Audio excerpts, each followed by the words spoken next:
Star उत्सव पर देखिए अपने चहीते शोज 1 अप्रैल से डीडी फ्री डिश पर।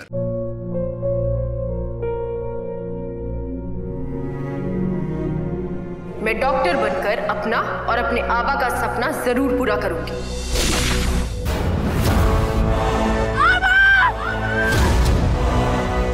वादा करो मेरी बेटी सही की जिम्मेदारी निभाओगे। मुझे नहीं करनी है शादी। मेरा रिश्ता सिर्फ मेरे सपनों से है। तुम भी मुझसे कोई उम्मीद मत रखना। मेरी जिंदगी में कोई और है, जिंदगी में कोई और है। क्या एक अनचाहे रिश्ते में गुम हो जाएंगे साई के सपने? गुम है किसी के प्यार में 1 अप्रैल से शाम 7 बजे स्टार उत्सव पर।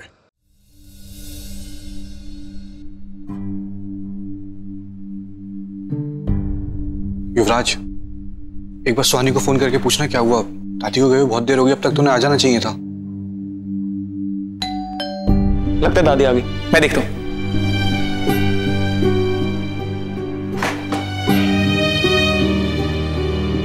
शरद तू? मुझे लगा दादी।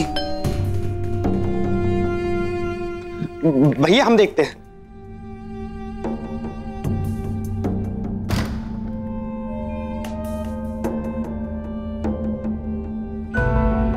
दादी वो अब दादी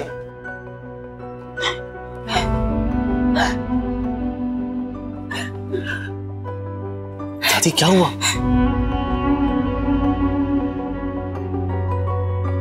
युवराज हमें माफ कर दो।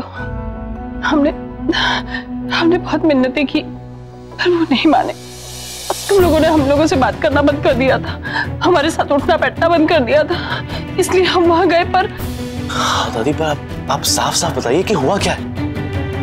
युवराज, पंकज ने अपनी बेटियों को यहाँ भेजने से मना कर दिया। उसने कहा कि वो अपनी बेटियों को जिंदगी भर अपने पास रखेगा, पर वो यहाँ नहीं भेजेगा। उसने हमसे कहा कि हम घुटने पर आकर माफी मांगे। हमने वो भी किया, फिर भी उसने हमारी बहुत बेइज्जती की।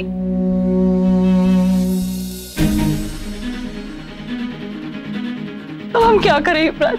हमने बहुत समझाने की कोशिश की, हमें समझ ही नहीं आया। हमने बहुत हाथ पैर जोड़े, पर उसने हमें बैठने तक के लिए भी नहीं कहा। सोनी से भी बात करता हूँ कि ऐसा कैसे कर सकते हैं? युवराज, हमें सब समझ में आ रहा है। उसे पैसे चाहिए, वो हमसे पैसे ऐंठना चाहता है, क्योंकि उसे नौकरी तो कोई देगा नहीं, और अपनी बेटियों के भविष्य को सुधारने के लिए उसे पैसों की जरूरत है। नहीं दादी, I don't believe this.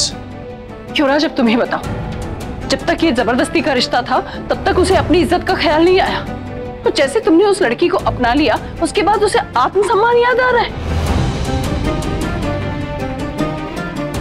वो जानता है अच्छी तरह कि गलती हमारी बेटी से हुई, इसलिए इस मौके का फायदा उठा रहा है वो। पंकज जी वो ये सब पैसे के लिए कर रहे हैं? नहीं, ये सब झूठ है।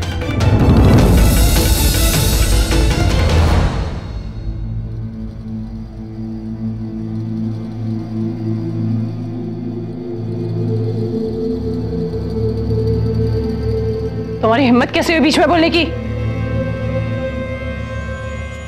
दादी आप झूठ बोल रही थी, इसलिए हमें बीच में बोलना पड़ा। हम झूठ नहीं बोल रहे हैं।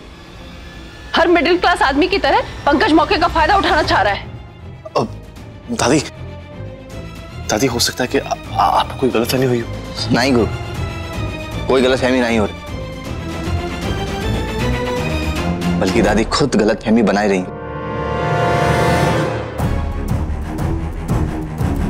तुमने अगर एक शब्द और बोला तो हम घर से बाहर निकाल देंगे तुम्हें। दादी ठीक है दादी, हम अपना सामान बांध कर चले जाएंगे, पर गुरु दादी झूठ बोल रही।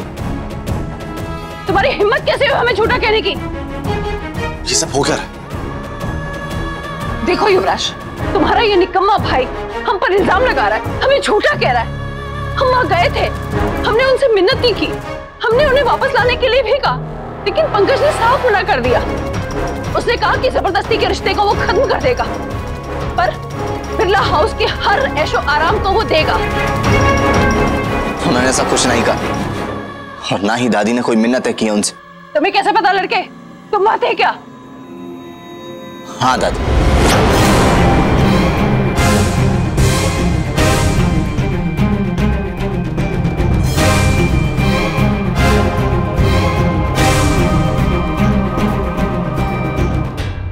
गोलू के साथ अंदर कमरे में थे और हमने आपकी सारी बातें सुनी थी। गुरु, दादी ने उन लोगों की फिर से बेइज्जती की।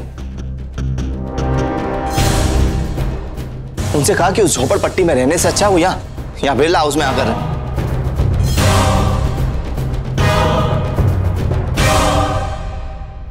अगर तुम्हें यकीन नहीं है तो सुहानी भाभी को फोन करके पूछ, वो भी यही कहेंगे।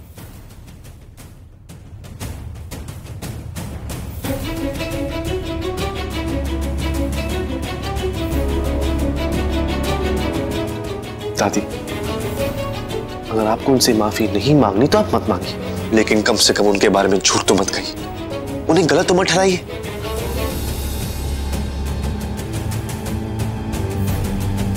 दादी, इसी वजह से वो लोग हमारे खिलाफ हैं। इस घर की 2 बहुएं ऑलरेडी यहां से जा चुकी और आपको कोई फर्क नहीं पड़ता।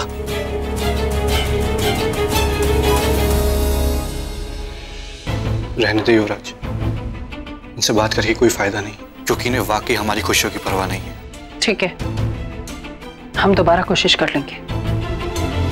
दादी, कोशिश तो आपको करनी पड़ेगी, क्योंकि आपकी वजह से मैं अपनी पत्नी से दूर हूं।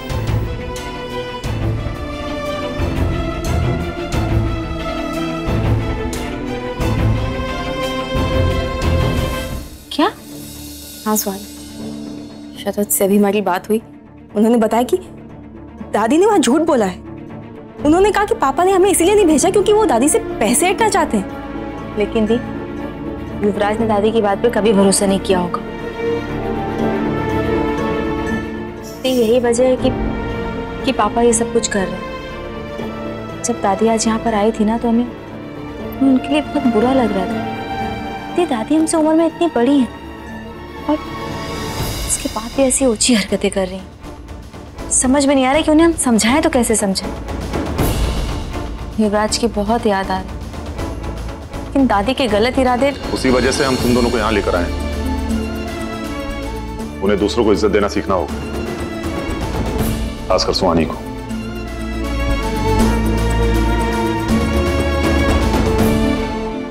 पापा, भगवान, दी पापा ने फिर से गलत समझ लिया। सुहानी, इस वक्त पापा कुछ सोचने समझने की हालत में नहीं है।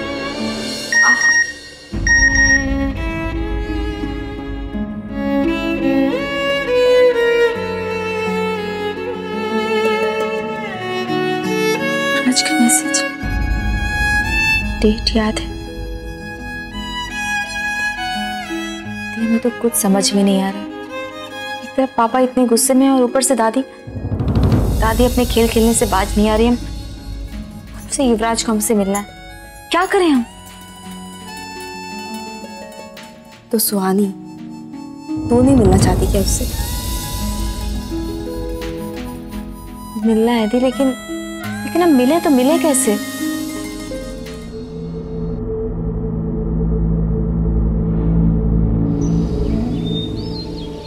सीरियसली दादी, मानना पड़ेगा सुहानी को।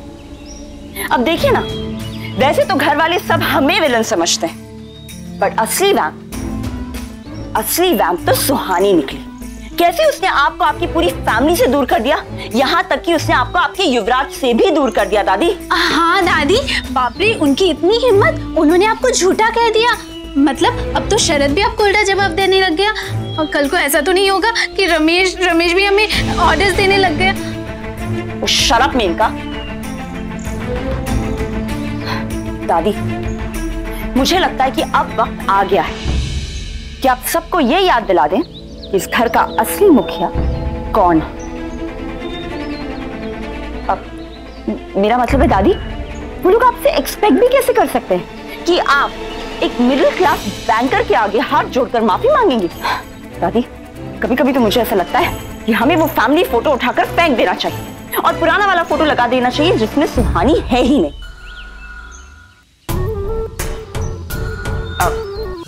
मैं सही कह रही हूँ ना दादी?